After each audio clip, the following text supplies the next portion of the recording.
That's why they built up the castle. When they built the castle, That's what I'm saying. I it think the was like, water thing is real. oh, I think so. Makes a big difference. Hey, everyone. We're talking about the water. We're talking about the longevity in the area that we live in. Less stress, though, too, have. Yeah, that too. Crime, you know. Yeah, less crime and, yeah, driving around and dealing with all the idiots out there. All right. Uh, so, good evening, good evening, good evening. How is everybody doing tonight? Good to see you guys. I hope everybody has had a good week. It is Friday. Tomorrow, as you guys already know, my babies, my little bitty babies, will be 21 years old, which is amazing. I still, it seems like I was in that delivery room and brought Heather out first and, handed her to me. And then I got to cut the cord. And, and then Eddie came second.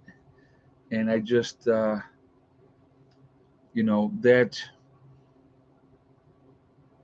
love, I don't even know how to explain it. That love is, you know, it's amazing.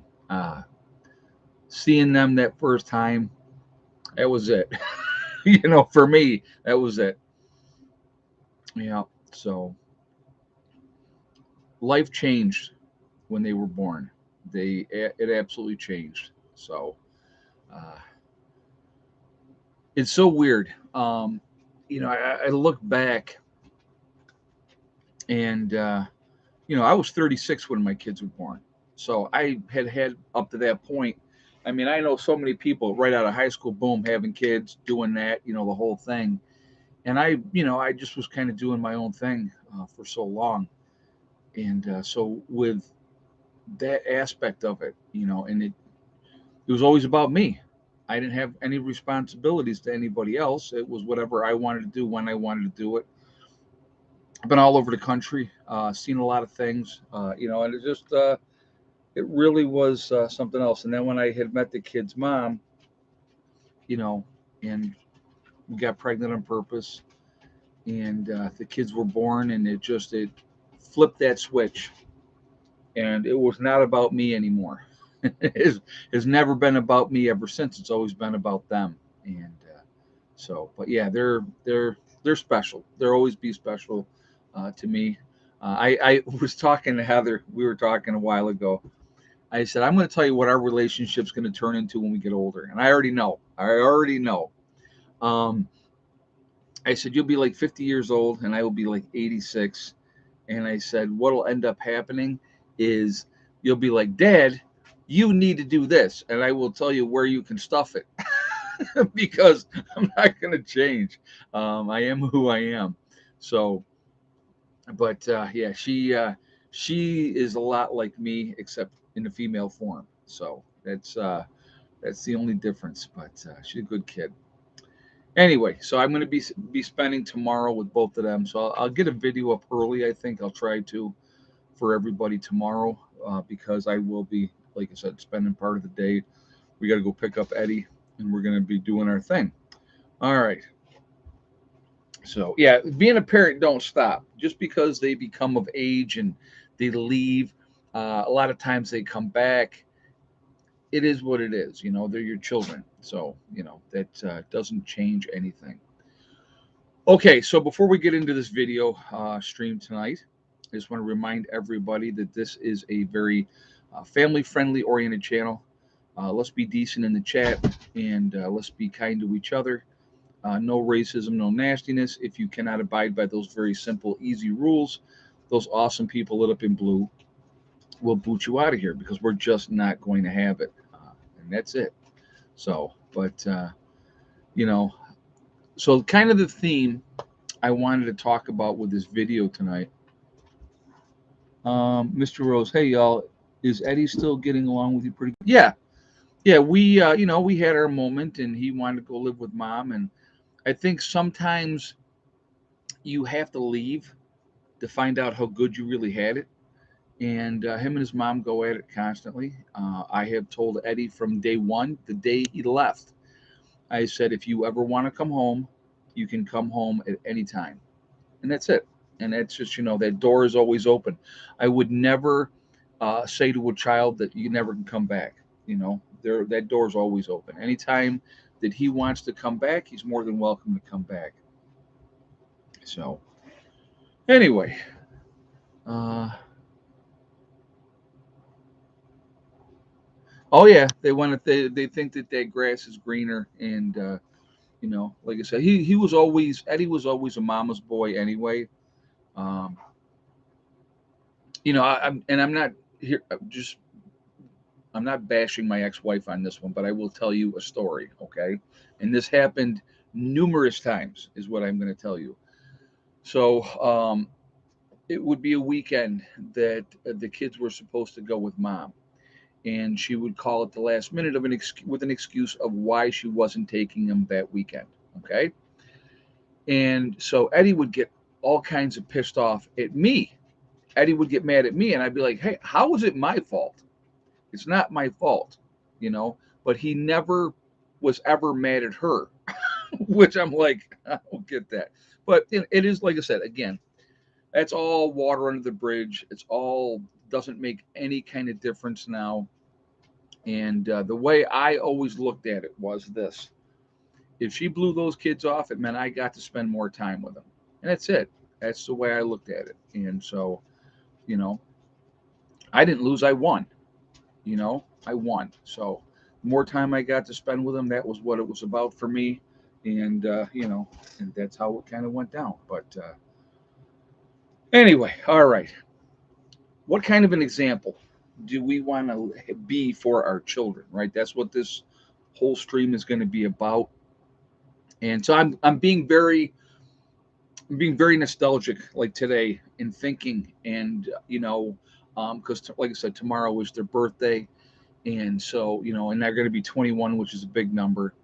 And you know it is what I want people to understand. One of the main reasons why I got into prepping was because of my family.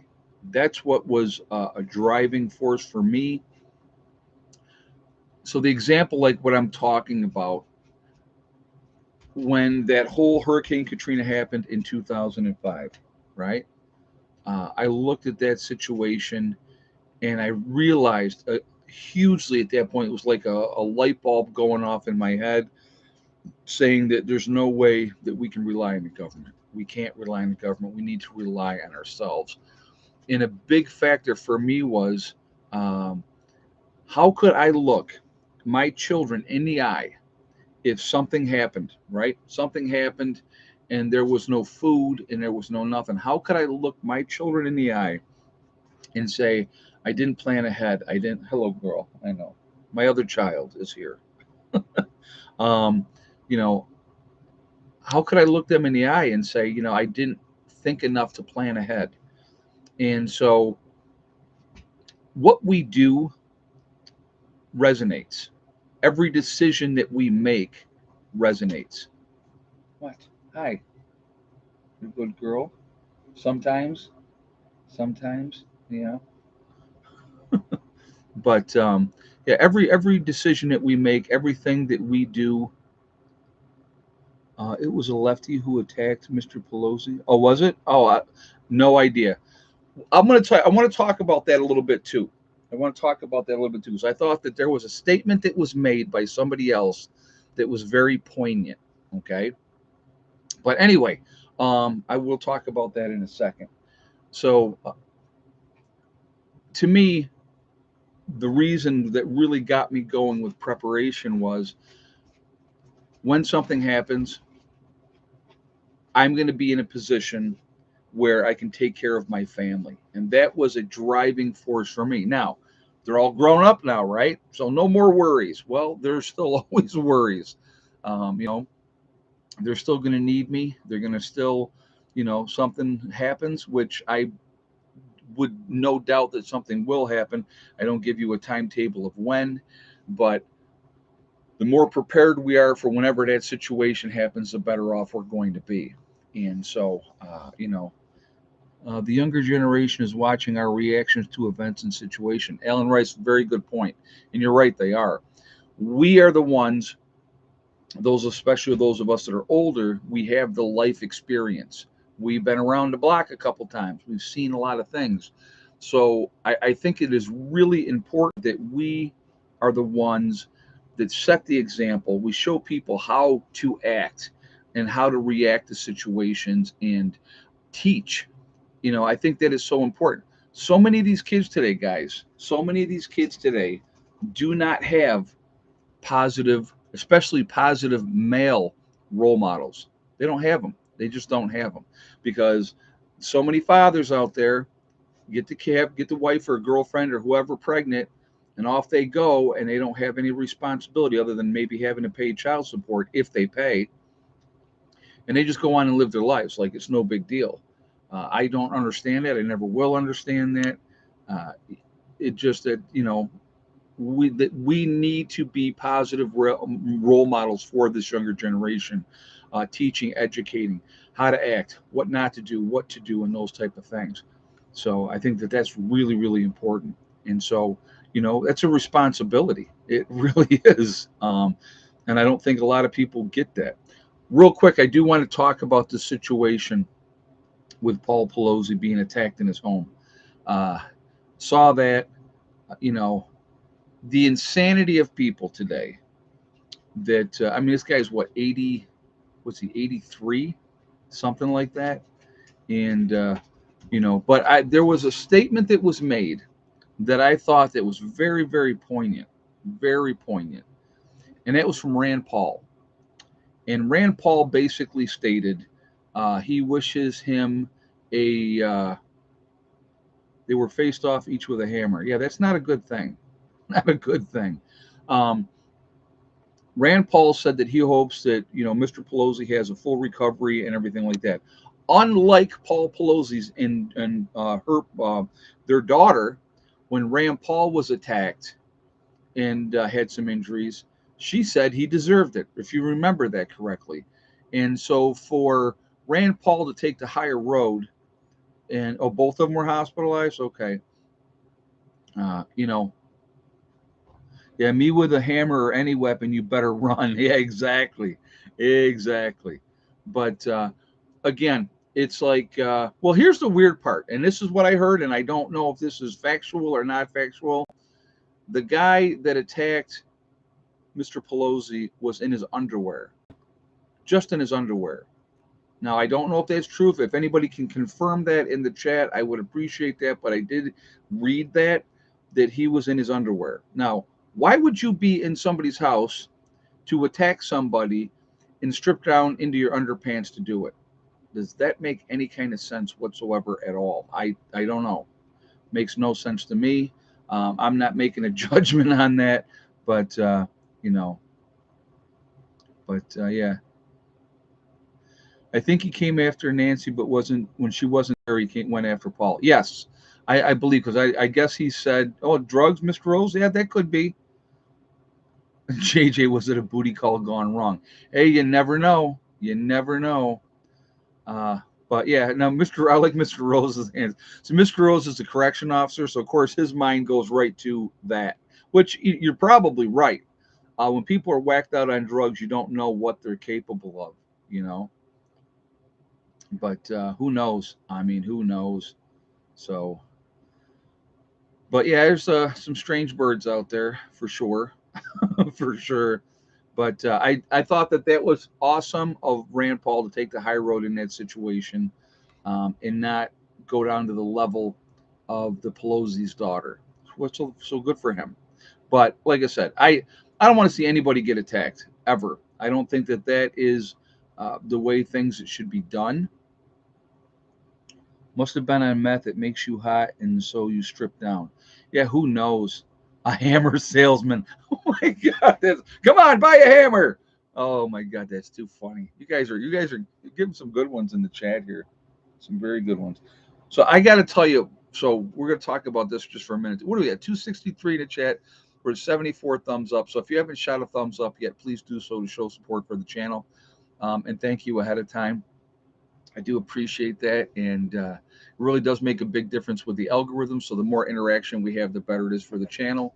I thank you for that reason at all is or for that reason as well. Again, if you're not subscribed, please subscribe. Make sure you hit that bell icon to get all notification as well. But so I got to tell you what happened today. So Heather gets done with work, and I pick her up from work, and she said, "I want to stop at Dunkin' Donuts and get a coffee colada." I said, "That's fine."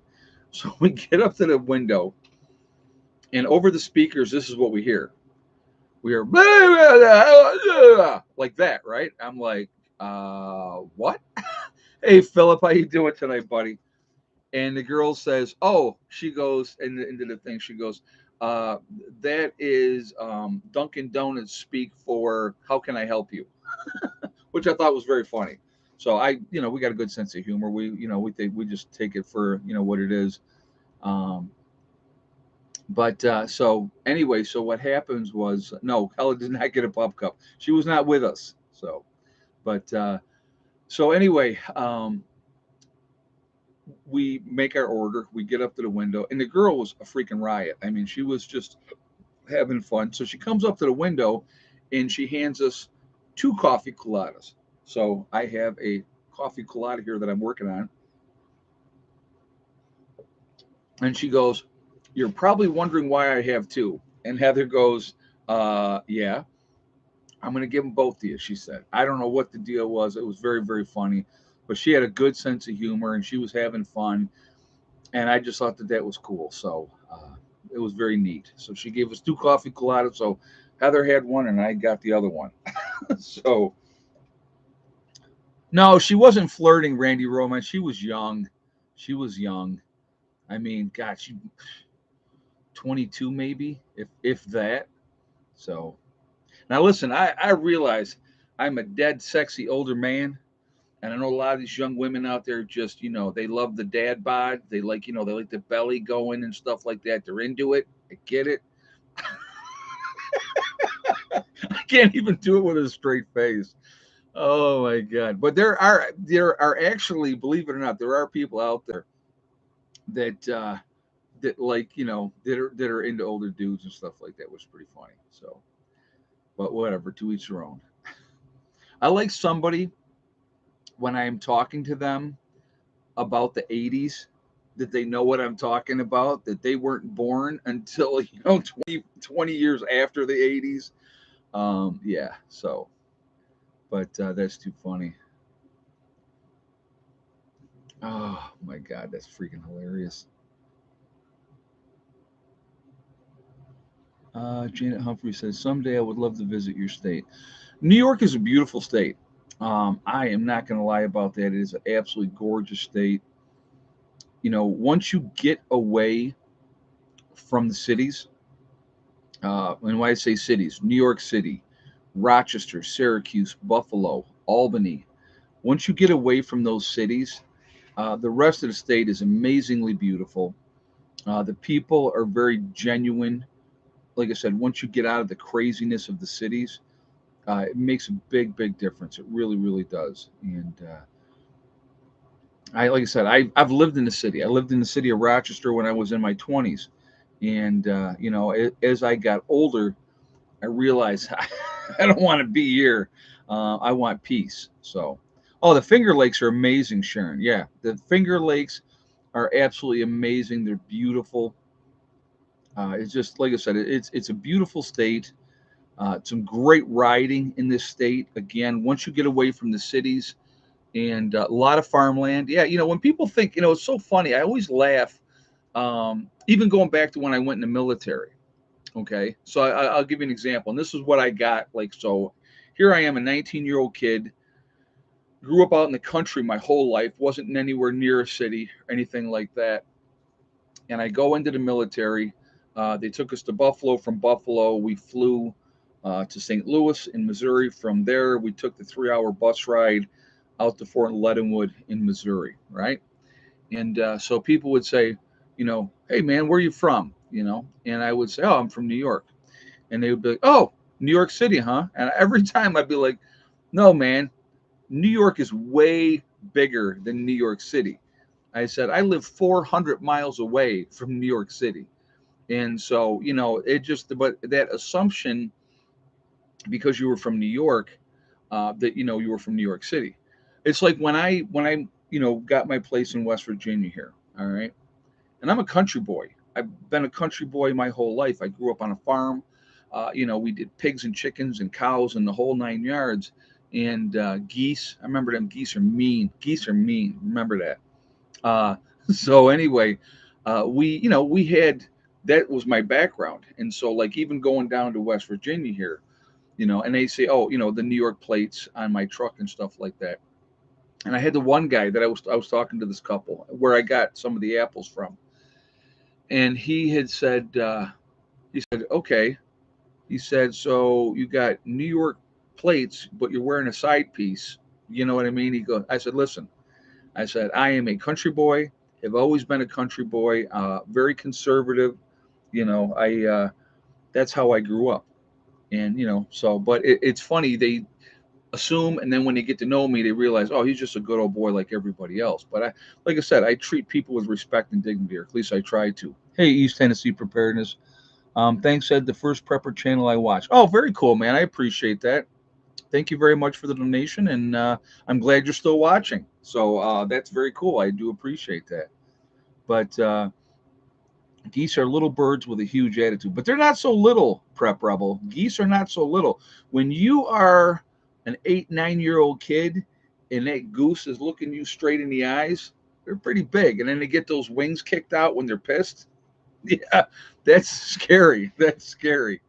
But yeah, that's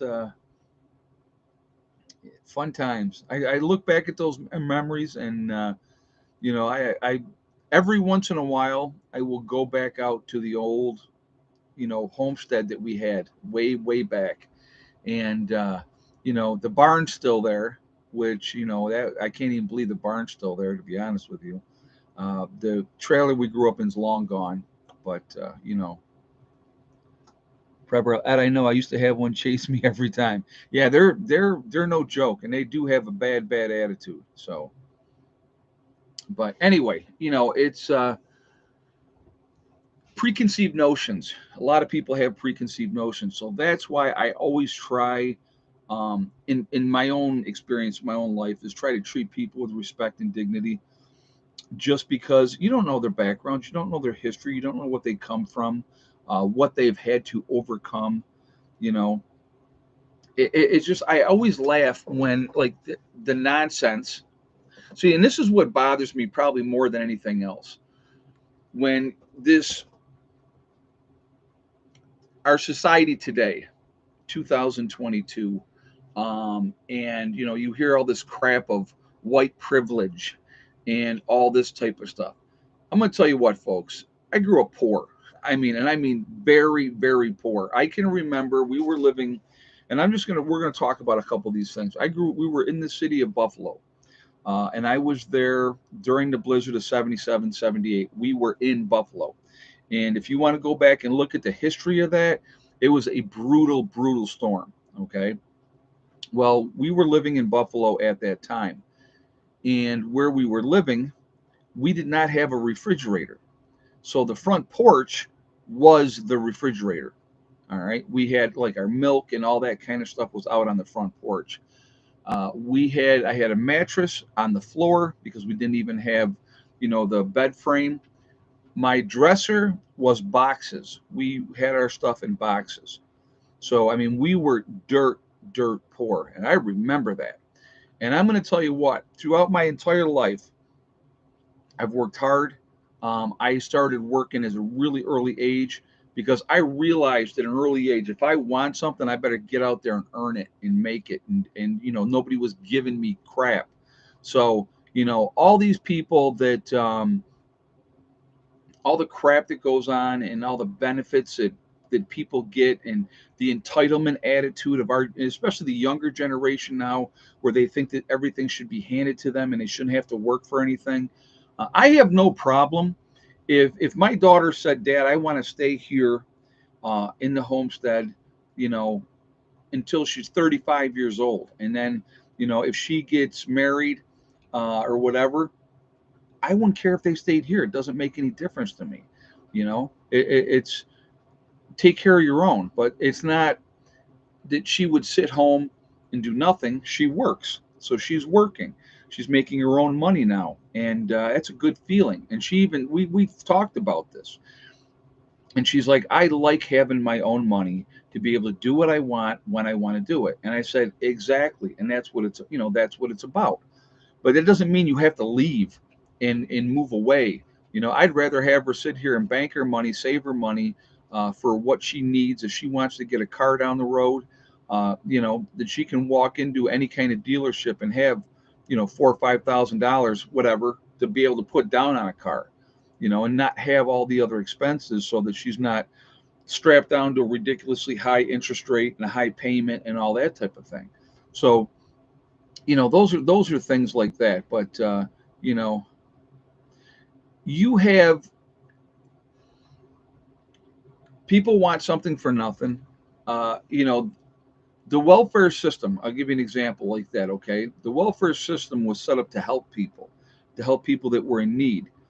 Unfortunately, somewhere along the line, it became an entitlement. And then you had a big issue for a long, long time, where generation after generation after generation was on welfare, no men in the house. They're having 8, 9 kids, and every kid that they had, they got more money from welfare. Look at the history of it. I'm not making this up. Now they've changed it now.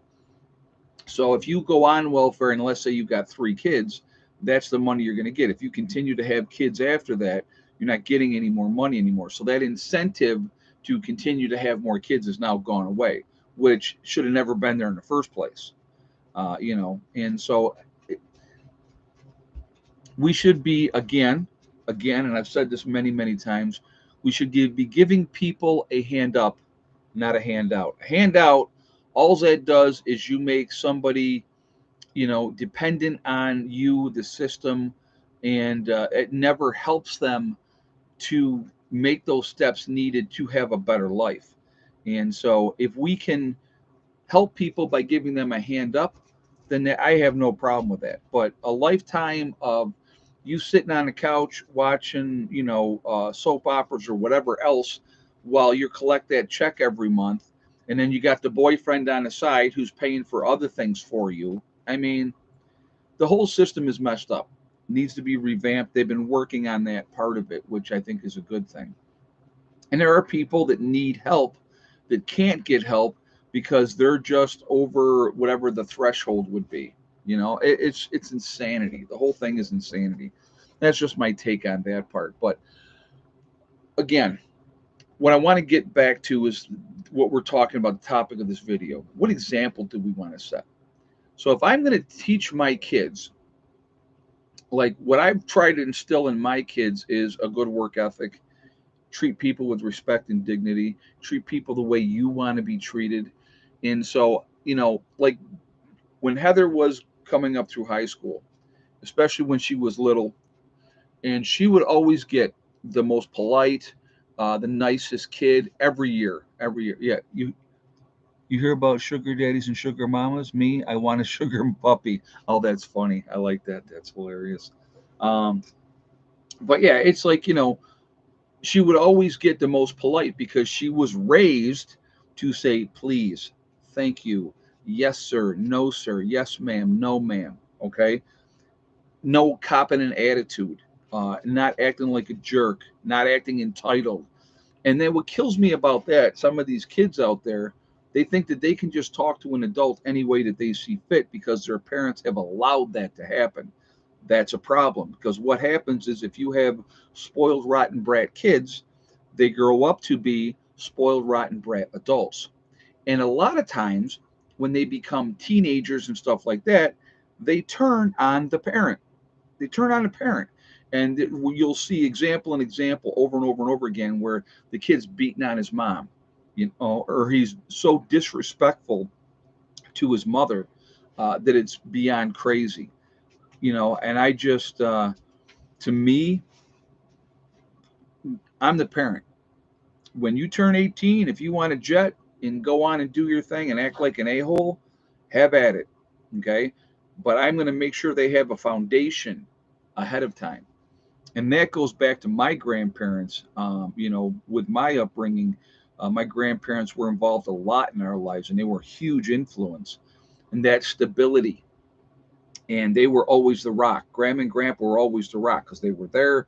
They lived in the same house for like 30 something years until Grandpa died, and they were the rock. And but it just the disrespect now, and it's the parents' fault, guys. Always comes down to the parents. And so people wonder, well, why is my I can remember. I'll give you an example of something. I'll never forget this. So kids were growing up, and I remember people saying to me, uh, wait till your daughter turns into a teenager. Wait till she becomes a teenager. Then you're going to see. Well, guess what happened? When my daughter became a teenager, yeah, she went through hormonal changes and she had her highs and lows and whatever the case may be. But our relationship never changed. There was no, she was having, wanting her own way and having temper tantrums until I gave in. That never happened. That's not me. That's never gonna be me. So it is, it's a respect thing. And so she knew that, there's rules, there's a foundation. I'm going to tell you, and I believe this to be true. All kids, I don't care if it's a bad kid, I don't care if it's a good kid. What kids want, and I look back on my own attitude and the way I was back in the day when I was a kid. What kids want is they want to feel safe. They want boundaries, okay? Because if they have boundaries and they feel safe, it makes them feel more comfortable. So here's an example of what I mean by that. So when my daughter became a teenager and her some of her friends were doing things that they shouldn't do, she could say, I can't do that because my dad will kill me. Put it on dad. Blame it on me. I always told her, if you are out someplace and you're with the wrong people and something happens, I said, you call me. Now, I'll probably be mad at you, but I want you to call me and I will come and get you. It doesn't matter what time, where, or whatever. I will come and get you. And so, it's that safety thing. She was hanging out. I'm going to give you another example of something. And I want you to think about this. And I think she did it at the time subconsciously, but not realizing she was doing it, but she still did it on purpose. Okay. So she started hanging out with this young lady who was very, very questionable character. And I could see she was a rough kid, rough upbringing and stuff like that. And so Heather started hanging out with her. And so they had gotten together. Eddie was at his mom's for the weekend. And so Saturday they were hanging out and I was talking to the parents and stuff. And so, then we had left.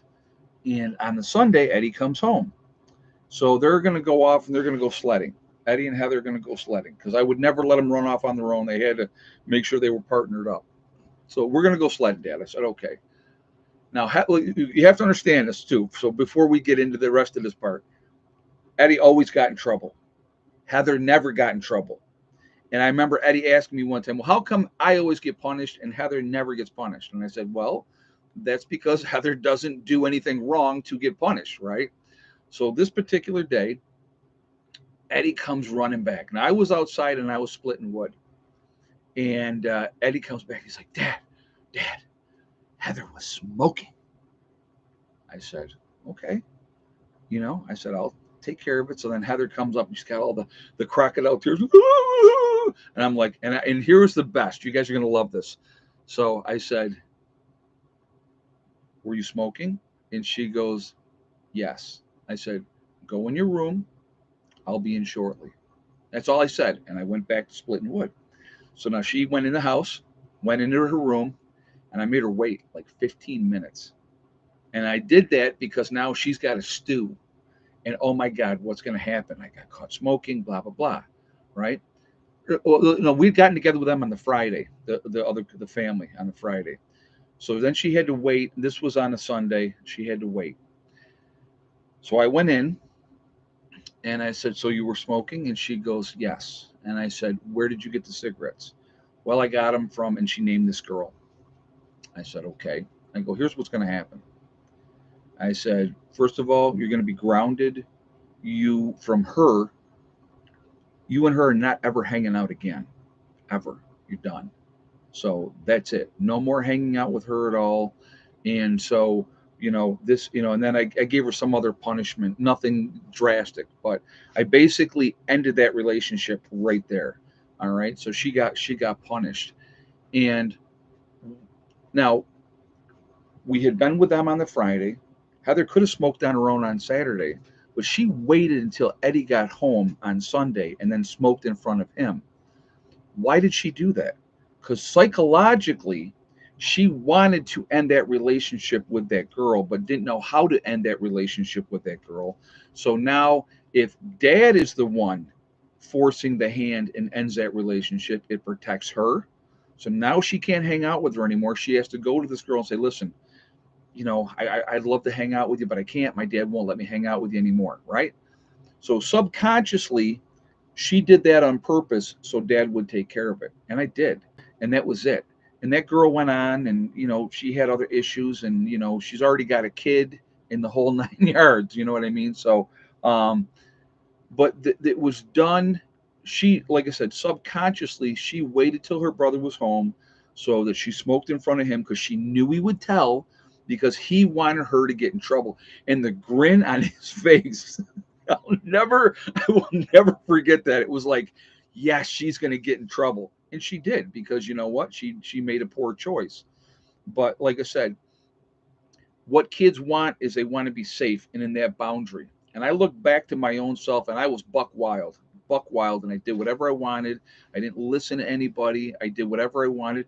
And there was no repercussions because nobody could control me. But in reality, what I wanted was looking back is I wanted somebody to say, this is it. That, JJ, you want to take care of that crap there that's popping up, please? So I wanted somebody to lock it down. And so, you know, there you go. Thank you, sir. Appreciate that. But that's what kids want stability. They want boundaries. They want to feel safe. They want to be in that box where they can go. And again, they can blame everything on their parents. Well, I'd love to do that, but I can't because my father, my mother, whoever will kill me. And you know what? And it's good. And you need boundaries. Here's the other thing that I'm going to tell you too, and I think this is more important than anything else. If you are a younger parent and you're watching these videos and stuff like that, the one thing I will tell you, and if you don't listen to anything else I say, listen to this one. When you make a threat to your child, if you don't do this, this is what's going to happen. And the child does it anyway. You have to follow through on your punishment. You have to follow through. My girls were fun, and here I am 20 years later doing it all over again with my 13-year-old son. Yeah, yeah, it happens. It definitely happens. But you have to follow through because I never threatened bad move. Well, see, my thing was this: it's their choice. You give them a choice. If you do this, here's the repercussions of what are going to happen. And I'm going to give you a great example of that. Okay. Amy and I were dating. Josh was 5 years old at the time when I got together with Amy, and he loved the battle bots. Loved battle bots. That was like every Tuesday night. She had him Tuesday night. I would be over. We'd all watch battle bots because that was Josh's thing. He loved battle bots, and so he was given a hard time this particular night because Josh always slept with his mother until I came along. I'm not having a child sleep in the bed with me. Never going to happen. My twins never, not one time ever, slept in bed with us, ever. Never happened. They had their own room, they had their own beds. If they got scared, they had a nightmare, we comforted them and made sure that they felt okay, and they went back to bed in their own beds. So, not having this kid sleeping in the bed with us, right? Just not going to do it. So, we went through a cycle one night where he was, acting out and stuff like that. And so, she made the threat, if you get up one more time on Tuesday, there won't be any battle bots. Okay. So of course he did get up one more time, and then I took care of it, and I didn't put my hands on the kid. So it wasn't like that. Um, and so that was, we, so then the next Tuesday comes. All right. So I come over after I got out of work. and Amy and Josh are sitting on the couch. And Josh says to me, 5-year-old kid, he said, Ed, mom wants to talk to you about something. And I knew exactly what that something was.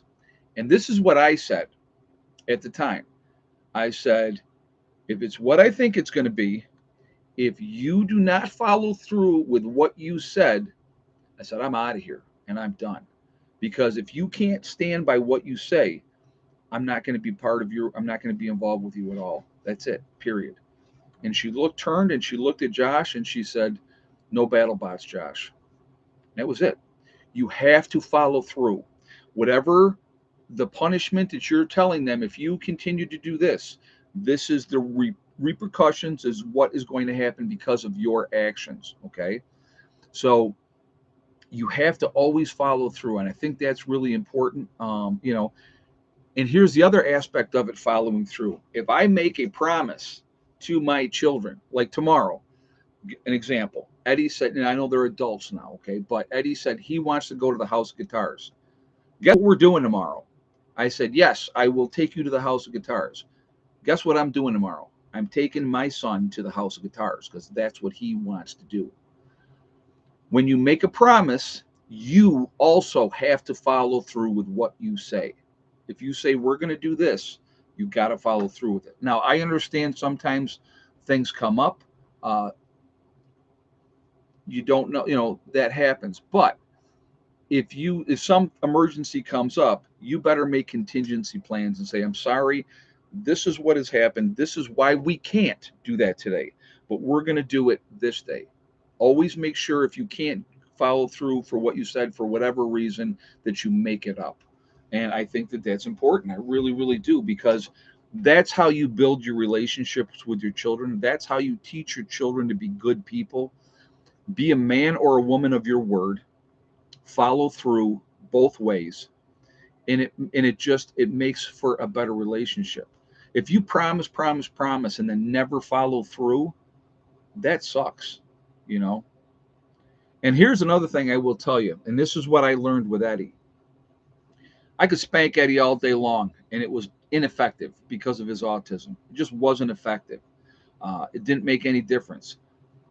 And I sat down and I'm like, what am I going to do? What am I going to do? How am I going to get this kid to comply, to do what he's told? Because spankings weren't working. And I'm going to tell you what, Eddie's gotten more spankings. I mean, Heather, I never spanked Heather one time, never had to. Josh got 2. Okay. Both times, maybe he was 6 one year and then maybe 8 the other time. And my spankings consist of 2 shots on the behind. That's it. Okay. So Eddie was very, very frustrating, very, very frustrating. He was very, very difficult. And so that didn't work. Spankings did not work.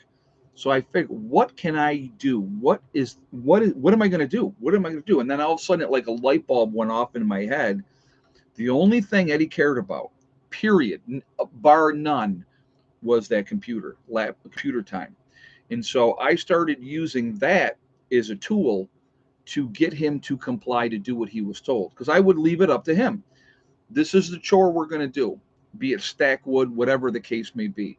I said, if you don't want to do it, you don't have to. I don't care. But if you don't help us stack wood, you'll have no computer privileges for the rest of the day, or 2 days or 3 days, because I didn't care. It didn't make no difference to me. I'll take it away. Done. End of story. And so, he figured out really quickly, because I followed through. He tested me and I followed through, and he did not like that. I'm going to tell you what, if you take away privileges, be it phone privileges, computer time, or whatever, so that is more torturous to a child than ever catching a beating. And I say a beating, I mean a couple spanks on the behind, because that's over like that. That's done. Okay. But if I take that privilege, and it was never like I'm taking it for a week or I'm taking it for 2 weeks. I never did anything like that. If they lost their privileges, they lost it for a day or 2 days. That was it. And then they got it back. And so, they figured it out. Eddie's a smart boy, and Eddie figured it out really, really quickly. I don't want to lose my privileges, And like I said again, so it saved me from getting upset because it's up to him. It's his choice. You give him a choice. You either help and you can have your privileges when the chore's done, or you lose your privileges for the rest of today and maybe tomorrow. And that's it. And it works. And it's amazing how that works. And how he went from a kid that was, I wanted to beat my head against the wall, frustrating, to I looked at him and I went, what are you gonna do? It's your choice. And then it worked out perfect, you know. And so there you go. I mean, and that's there was no book. I had no book. I didn't know, how do I do this? And this is what you should do. And all these ones out there that say, don't beat your children or don't spank your children, or sometimes they need a smack. But I will tell you this: I never hit my kids in the head ever. And we're gonna do egg count in just a second, Mary Taylor. So I was looking at that too, but I never hit my kids in the head. It was always on the behind, and that was it. I don't believe in any reason to hit him anywhere else other than a behind, because what you're doing is you're making a point. All right, let's do egg count. Hey JJ, thank you. Mary Taylor already put it up there. All right, how many eggs today? And yes or no for thick neck. I'll give you guys, go ahead and get your guesses up there, and we will go from there.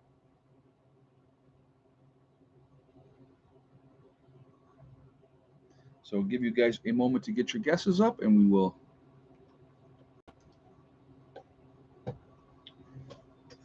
do that. And so I got my green tea too, but I'm like, I can't let this free Froca Mocha go to waste. And that's our name for these. It's a mocha coffee colada, iced mocha coffee colada. Always have to get the whipped cream, of course. So we are, between me and Heather, we call them the Froca Mocha Choca. That's what that's called. And why? I have no idea. So, but all right, give you guys just another minute, and I will tell you what the answer was and who was the first person that was correct. All right, if you had the same exact guess as Janet Humphreys with 2 eggs and no thick neck, then you are 100% correct. I see Clyde got it as well. And but yes, 2 eggs today and no thick neck. And I think this makes, I believe, the 4th day in a row where it's been 2 eggs. 2 eggs the last 4 days in a row. They're, like I said, most of the birds are molting, and so they're just not laying right now. They're getting those feathers growing, especially thick neck. Her neck is coming all back really good now, and so that's good. So congratulations, Janet. You've won absolutely nothing. So you are the big winner. You get bragging rights until the next live stream. But uh,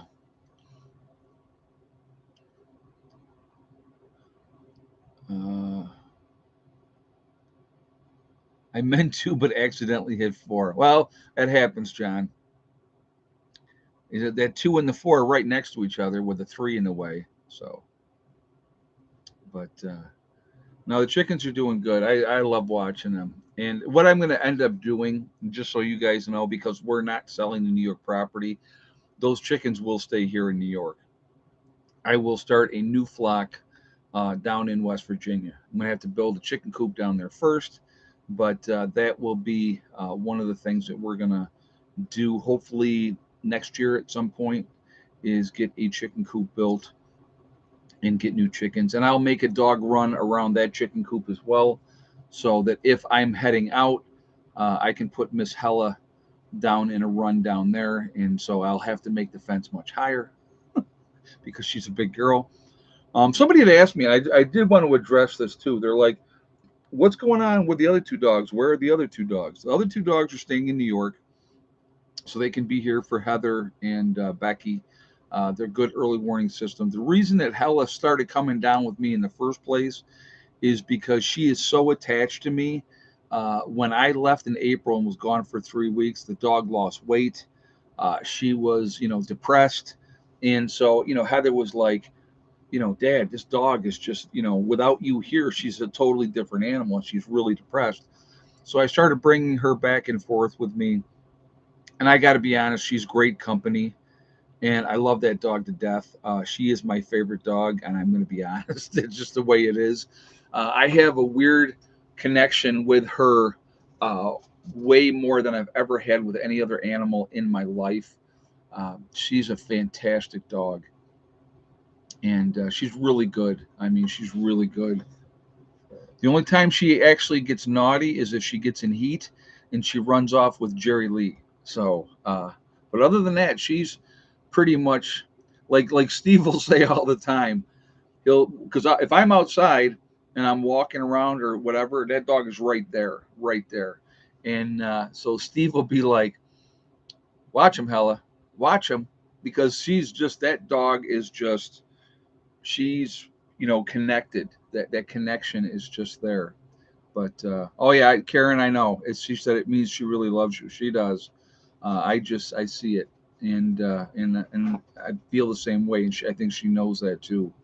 But yeah, she is a special animal. She really is, and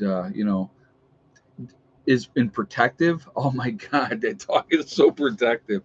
She's warmed up to Steve now, which is good. It took a little bit, but no, she's a beautiful dog and so smart. But oh, so I want to give you a kitten update. Give you guys a kitten update. So they started out, I think, with a litter of six, and then they had lost one, and they were down to five, and then they lost another one, and they were down to four. Well, unfortunately, two more of those kittens have died. So there's only two kittens left. And so I'm going to be taking them. It was a black one and an orange one are the only two that are left. So when I come back up next month, I have just maybe something wrong with them. They were too little. I don't know, John. I have no idea. But I guess the other two are doing really well. And so I have no idea, Pam, what they died from. No idea. So the other two I will be taking. So when I come back next month, I will be taking them next month. And so I don't know if I'm going to take both. I'll probably take both of those two down to West Virginia with me because a little calico that Heather wanted, she was that one didn't make it. So it happens. It's part of the cycle. If they're not strong enough to be able to survive, that's why they die. We as human beings don't do that. If somebody should be let that we should let go, we don't. We keep them around forever and ever and a day. Which cat is mom? You wouldn't know. It's a neighbor that is quite a ways away that had the kittens. So somebody that I know, and this lady has, and I'm not exaggerating when I say this. I think she has at least 18 cats. At least 18 cats. She's got a lot of cats. Yeah, survival of the fittest. Yep, that's exactly right. And I'm going to tell you what. After SHTF happens, it will get back to that. It will. Right now, the kittens are probably 6 weeks. I think right now, 5 or 6 weeks, something in that range. So when I come back next time, um, you know, to New York, I will be grabbing them then, and they will. They're. I'm gonna probably take both of them, and I guess they're both males. So I got one black and one orange. So we will we will see. We'll see what happens. But yeah, so that's where we're at. But we'll see what happens. They're probably still nursing at this point. Yeah, after 8 weeks they'll be old enough. Yep. So when I come back, they'll be good. So then they'll come down and we'll get ready for West Virginia. So sometimes they have a parasite in the brain, can take them out early on. Yeah, you don't know. You don't know what's going to happen or why. There's no rhyme or reason for it. So just kind of the way it is. So this shirt, somebody had mentioned this early on. This one here, I was sent to me by a subscriber. So if anybody's ever shot a full auto rifle or a full auto pistol, it's quite an experience. I've got to do it one time, and I would rather have semi-auto personally. So, what will you do with the West Virginia kittens when you are in New York? Well, I have Steve living down full time at the West Virginia property, Morning Light. So he will, when I'm up in New York, he'll take care of the kittens, and then Dennis will be coming down to the homestead full time in the spring, and so he would be there as well. So when I am back and forth from New York, the cats can get either babysat by Steve or they'll get babysat by Dennis at that point. So that's kind of what that's going to be. Hella goes with me no matter what. She, like I said, she is Daddy's girl, and if I'm getting in the truck, she wants to be in the truck as well. The full auto. I will tell you what. Here's the problem with a full auto.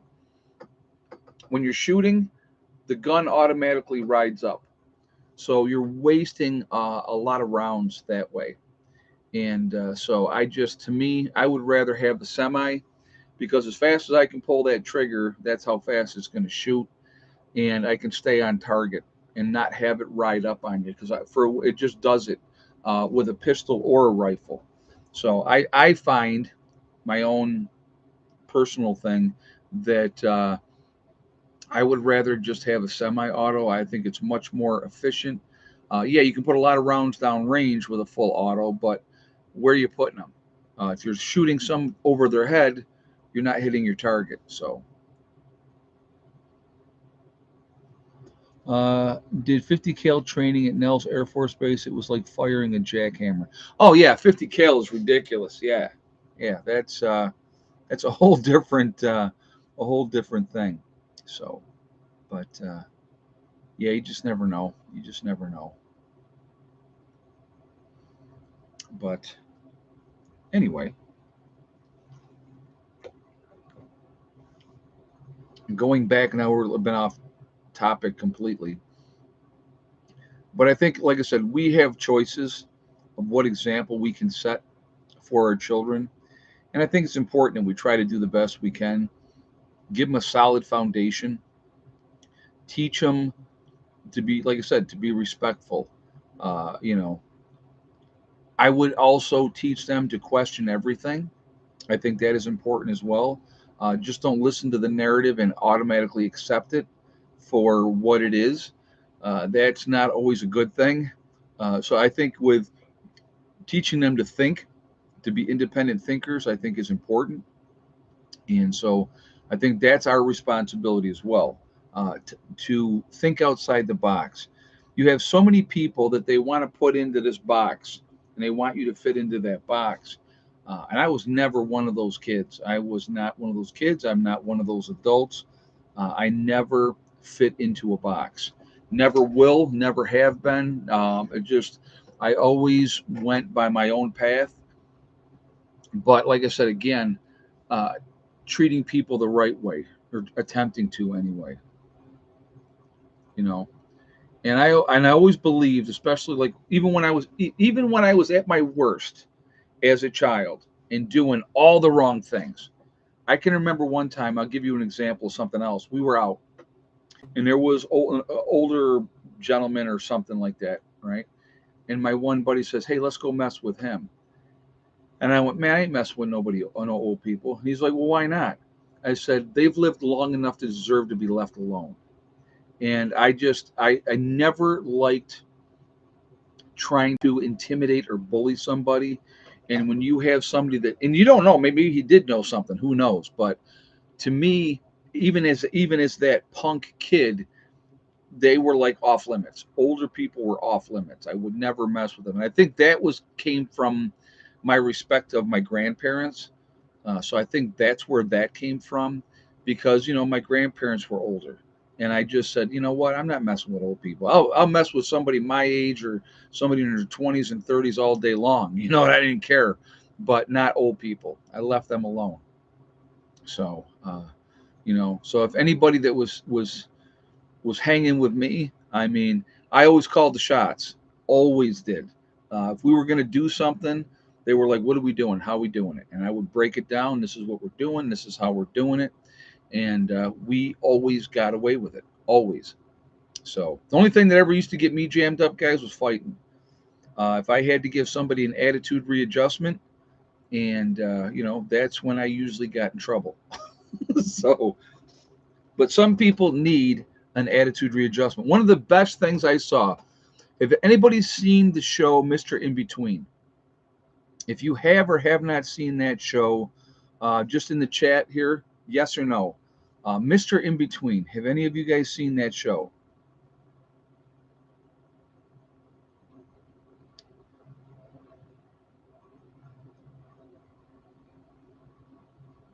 Yeah, so most of you here so far, everybody so far is saying they haven't seen it. Okay. Uh, Mr. In Between is about this guy that it's an Australia based series. So they're Australian, and he's a gangster, and he's a freelancer, and he does things, freelance to get paid to do that type of stuff.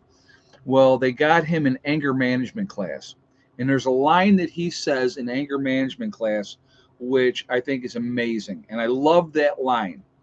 And he was, and for him, it's about respect. It's always about respect. So if somebody needs to get throttled or stomped on because they were disrespectful or whatever. So, he says to the guy, he said, "Well, why did you go after those two?" He goes, "Well, they were a-holes, they were disrespectful." And you'd have to see that whole thing. But so he says to him, well, Ray, the counselor goes, "Ray, there's a lot of a-holes out there." And so his reply, which I thought was amazing, he goes, "Well, that's because people let him get away with it." And so basically what he was saying was, if somebody acts like an a-hole and you give them that attitude readjustment, they will definitely think twice the next time that some situation comes up where they think that they want to act like a tough guy. And I love that because I'm all about respect. I am all about respect. I don't go out looking for trouble. I'm not never been that type of person. I don't think I'm a tough guy. I take care of my business and I can handle myself, but I'm not putting up with anybody's crap. And I will tell you what, there's stories that I can tell you of different things that are happened that I guarantee you, the next time that person went to do something, they thought twice about it because of their interaction with me.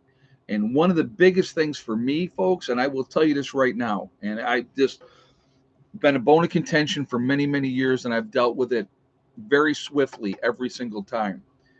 Don't sit in your car and flip me off because you're pissed off over whatever and think you're safe and you can get away with it. Because guess what? You can't. Okay? Not with somebody like me.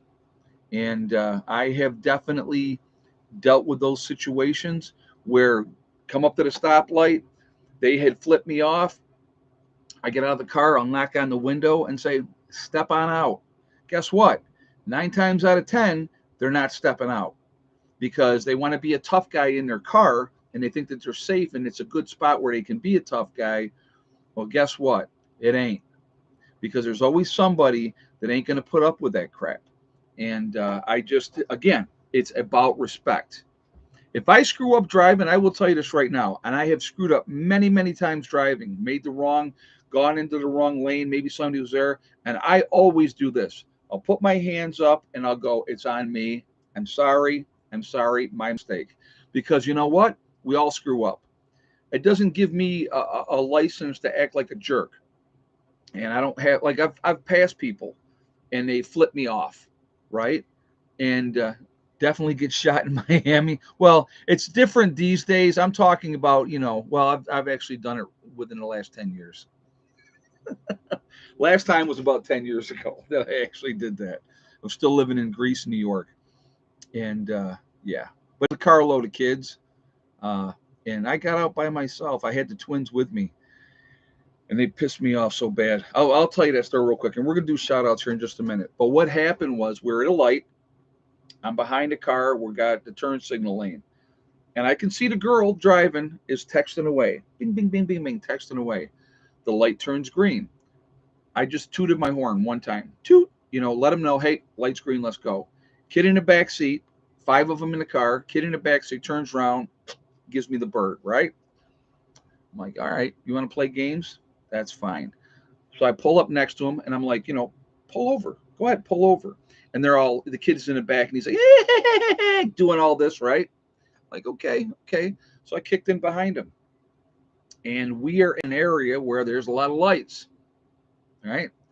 So as he's looking in the back, out the back window, and he's all laughing and ha ha ha and flipping me off some more. And I saw ahead, the light was red. And there's all kinds of cars. So they got nowhere to go. They got to stop. And I'm right behind him. And I'm doing this. I'm smiling. I'm like, I'm pointing.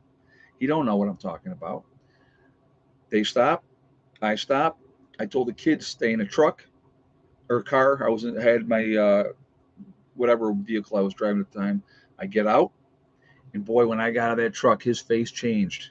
His face changed, and I walked up to that back window and I knocked on the window, and I said, "Get the f out of the car!" Right? And they were you could just see all of them in that car were crapping their pants. I go, "You want to flip me off? You want to flip me off?" I go, "Get out of that effing car." And they were just crapping their pants. Now, let's say all 5 doors opened up. I already had a plan for that. I knew what I had to do. But you know what? Not happening. Not on my watch. I don't play games. So then, obviously, I had made my point. I got back in my truck. Now he's looking, and they're crapping their pants. They are crapping their pants. The light turns green. They go, and now they're watching. Where is he going? What's he going to do? What's he going to do? And I went on my way and I went home. I had made my point. But I will guarantee you this, folks. I will guarantee you this. If that kid's ever in a car again and a situation like that happens, he ain't flipping that other car off. He ain't going to do it because he figured out, holy crap, there's consequences for your actions. And you know what? So I smile, I laugh, and then I wave my 380. Yeah, you better be careful doing that, Karen, because that could be perceived as menacing, especially with a gun. You got to be real, real careful, real, real careful. But, and again, I believe in respect. I believe you treat people with respect. When they don't act that way, sometimes they need to be taught a lesson. And so that's what I did. So, all right, we're way past time now. So we're going to do some quick shout outs. I'm not going to do a whole bunch just because we're late on doing it. And I don't have my list with me anyway. So, not in Georgia, your car is your home. Well, I could, like I said, I could tell you some stories of things that I've dealt with through the years with that. But like I said, I have a little bit of a temper. Little bit of a temper. All right. So anyway, first of all, I want to do Icky Can up in Canada. A really good guy. I would ask you to please support him. There is Angry Prepper down in New York City. There is Alaska Prepper with Rudy. Let's show him some love too. You have Alaska Granny as well. You have Southern Prepper 1. There is Green Greg's. There is Bjorn Hansen. You have Corporal's Corner is another really good channel. Ice Age Farmer, Prep Rebel, Marfugal News with Adam and Dax. You have the Steve Wallace with Camping with Steve. There is Russell Brand. I love Russell Brand. Pinball Preparedness. There is East Tennessee Preparedness. You have Sean James with the Sean James channel and My Self Reliance. 2 different channels, really, really good channels. The Green Dream Project out in Arizona. You have the Nomadic Movement, which is down in Panama, a young couple down there. 80K Man is another really good channel. You also have Girl in the Woods and Bush Radical, husband and wife team, 2 really good channels as well. You have, let's see, North Shore Preparedness, which is also up in Canada. Definitely show him some love. You have Kyle's Cabin, which is in Minnesota. Another nice young couple. You have Marfugal News out on the West Coast with Adam and Dax. They're a really good channel as well. There is also Mary Greeley with Mary Greeley News. There is, and I guess there's a whole bunch more that I normally say, but I can't think of them all at the top of my head because I'm brain dead half the time, so that's why. Bushcraft Bear in the Canary Islands in La Palma. Gosh, I'm trying to think. Survival Lily is another one. I did the Green Dream Project. I already said them. Boss of the Swamp. Diamond, Oppenheimer Ranch Project, another really, really good channel. You have, Little House Off Gritty, The Fit Farmer, another couple as well. So there's a lot of really good channels out there. There's a lot of channels that we should be supporting. That's all the ones I'm going to do for today, guys. But there's a lot of great channels out there. There's a lot of great information. And I think we should be supporting each other. And I think that's important. Ryan Hall, y'all. Yes, got to mention Ryan Hall, y'all, with the weather. Definitely show him some love and support as well. St. Bernard Acres with Joe. You guys just saw Joe up here recently. Joe will be coming down to the West Virginia property for the get-together next month. So you guys will all see him again. So, yeah, I know I gotta. What I have to do is make a copy of my copy and make sure I'm bringing it back and forth with me. So also Heather's channel, her Etsy channel. So if JJ would throw that link up there, I would appreciate it. And she makes jewelry, and she also does. Oh, here she comes. Right, you're supposed to be right. I guess so. She also does cat hats and those type of things. I got my baby right here. And then she's there with her little snot bag. My baby. She's a snotty little cat. She's my love. Yeah, that's a Heather cat only.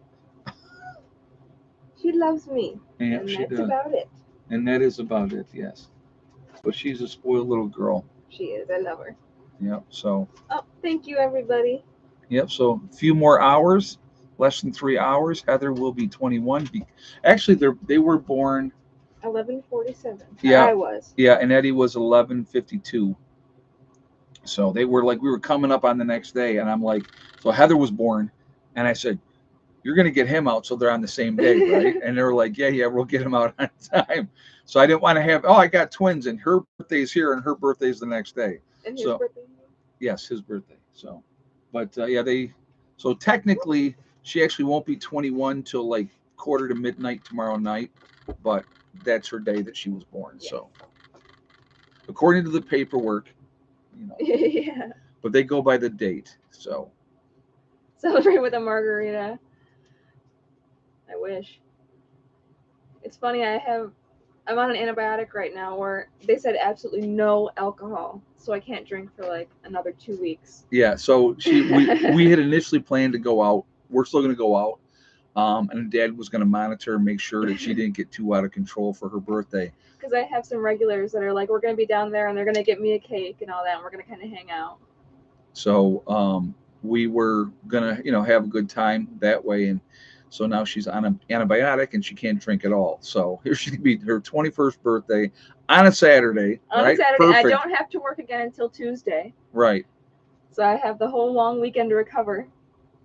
But that's okay. Once I turn 21, I can drink for the rest of my life. That's right. So I waited this long. Right. So what's a couple more? No, most people are like, really? And I'm like, yeah, I really waited. She's not a big drinker anyway, so it's just not her thing. And it's funny that she's a bartender. So that's a good thing. I see what it does to people. Yeah.